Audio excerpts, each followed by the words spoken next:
Bharuch local crime branch અને અંકલેશ્વર શહેર એ division પોલીસની ટીમે અલગ અલગ જગ્યાએ દરોડા પાડીને લાખો રૂપિયાના વિદેશી દારૂનો જથ્થો ઝડપી પાડવામાં મોટી સફળતા મેળવી છે. ભરૂચ એલસીબી પોલીસની ટીમ અંકલેશ્વર વિસ્તારમાં પેટ્રોલિંગમાં હતી. તે દરમિયાન તેમને ચોક્કસ બાતમી મળી હતી કે કાગડીવાડમાં રહેતો કુખ્યાત બુટલેગર સુજાત ખાન બશીર ખાન પઠાણ અને તેનો સાથીદાર શાહરૂખ ખાન પઠાણ પીરામણ ગામની સીમમાં સુરતી ભાગોળથી ઉમરવાડા તરફ જતા રોડની બાજુમાં આવેલ તળાવ પાસેની ઝાડીઓમાં વિદેશી દારૂનો જથ્થો સંતાડીને બેઠા છે.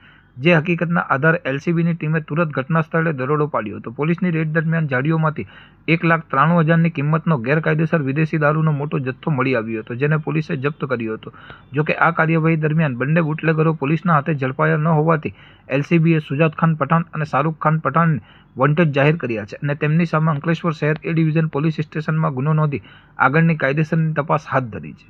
દારૂના દૂષણ સામેની આ ઝુંબેશ અંતર્ગત અંકલેશ્વર શહેર એ ડિવિઝન પોલીસની ટીમે પણ અન્ય એક સફળ ઓપરેશન પાર પાડ્યું હતું. પોલીસને મળેલ ખાનગી બાતમીના આધારે નવી દીવી ગામે આવેલ સંજય વસાવા નામના ઈસમના મકાન પર દરોડો પાડવામાં આવ્યો હતો. આ રેડ દરમિયાન સંજય વસાવાના ઘરમાંથી 3375 રૂપિયાની કિંમતનો વિદેશી દારૂનો જથ્થો મળી આવતા પોલીસે દારૂના જથ્થા સાથે સંજય વસાવાને સ્થળ પરથી જ અટકાયત કરી લીધી હતી. આમ અંકલેશ્વર અને તેની આસપાસના ગ્રામ્ય વિસ્તારોમાં પોલીસે કડક કાર્યવાહી કરીને દારૂના નેટવર્ક પર ધોષ બોલાવી છે અને પકડાયેલા તેમજ વોન્ટેડ આરોપીઓ વિરુદ્ધ કાયદાકીય સિકંજો વધુ મજબૂત કર્યો છે.